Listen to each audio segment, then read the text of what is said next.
She was 8 months pregnant, barely able to walk. They told her it was routine. And then they chained her to a hospital bed during labor. No one thought much when she stepped onto that Greyhound in McAllen, Texas. Just another woman, swollen with pregnancy, quiet, polite, heading north. But 10 minutes into the ride, the bus was stopped. And what happened next? Most of America will never hear it.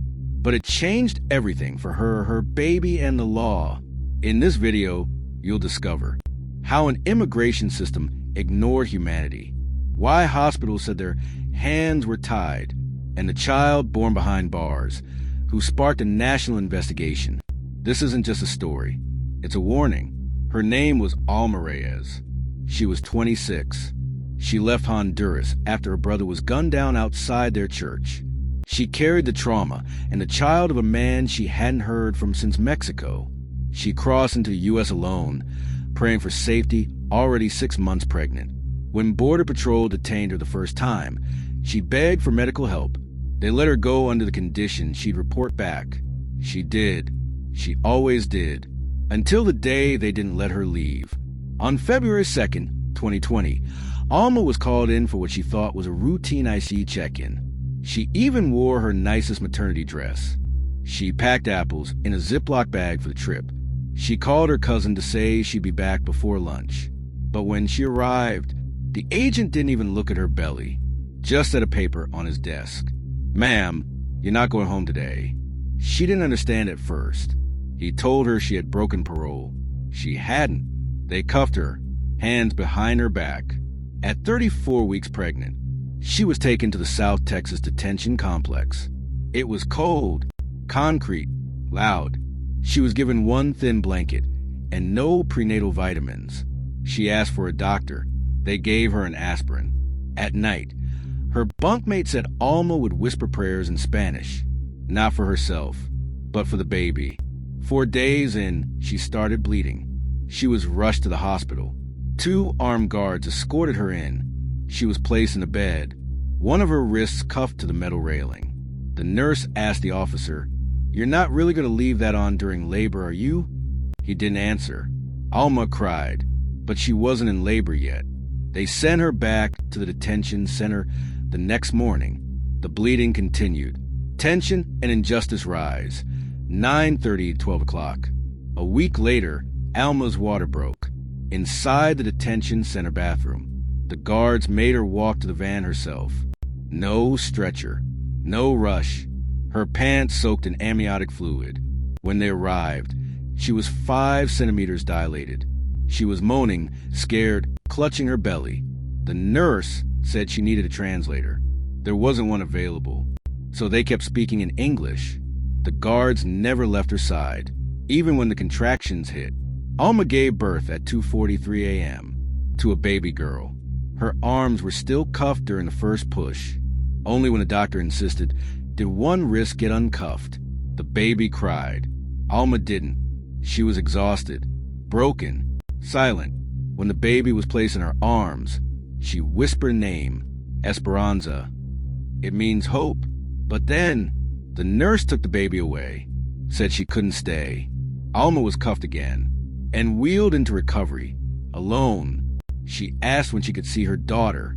They said, "When your status is resolved." For Alma, that meant one thing. She might never see her baby again. Absolutely.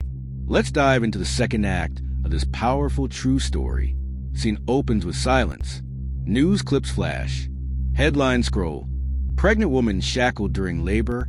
Hashtag Free Alma trends nationwide. At first, no one knew. The story stayed inside detention walls. But one nurse spoke up. She posted anonymously on Reddit. "A woman just gave birth in cuffs. ICE wouldn't let us uncuff her. She kept asking for her baby. I still hear her crying." The post went viral. Within hours, immigration advocates picked it up. The hashtag Free Alma was born. Twitter exploded. Journalists started digging. Lawyers started calling. But Alma didn't know any of it. She was still alone. One voice cut through the chaos. Maya Delgado, an immigration attorney based in Houston. She had seen similar cases before. But something about Alma's silence, about a baby named Esperanza hit different. Maya filed an emergency petition. She demanded Alma be released for medical recovery and custody hearing. ICE pushed back. They claimed she was a flight risk. They claimed she had missed prior check-ins. But she hadn't. For weeks postpartum, Alma was wheeled into court in shackles. She still hadn't held her baby since that first night. The judge looked at her, then at the file, then at the IC officer. "Where's the child?" he asked. They said, "Placed in temporary foster care." Why wasn't the mother informed? Silence. The judge ordered her immediate release, citing humanitarian grounds. The courtroom gasped. Alma didn't. She only said one thing: "Where's Esperanza?" It took 3 more days. Maya drove Alma herself to the foster home. She was shaking the entire ride. She hadn't seen a mirror in weeks. Her face was thin, her eyes hollow.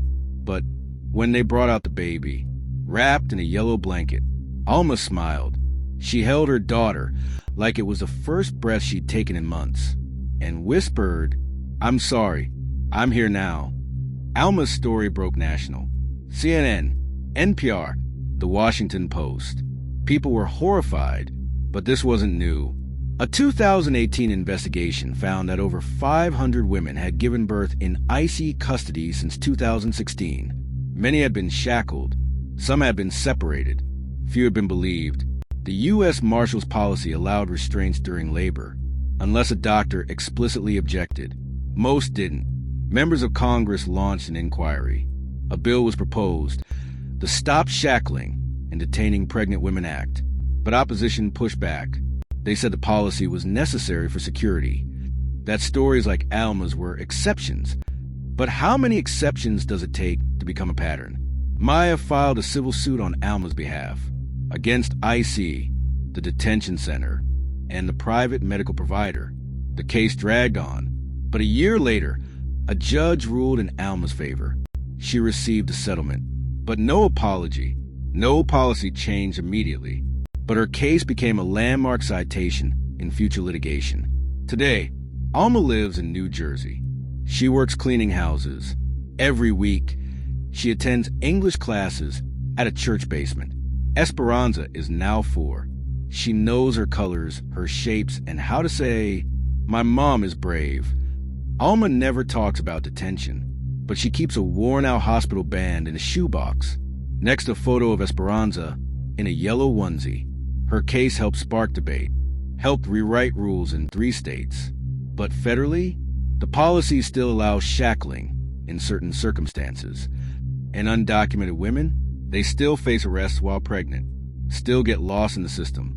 She gave birth in chains, and no one in power said a word until the internet did. There are hundreds of stories like Alma's. Most will never be told, but maybe if we share hers, we can change what comes next.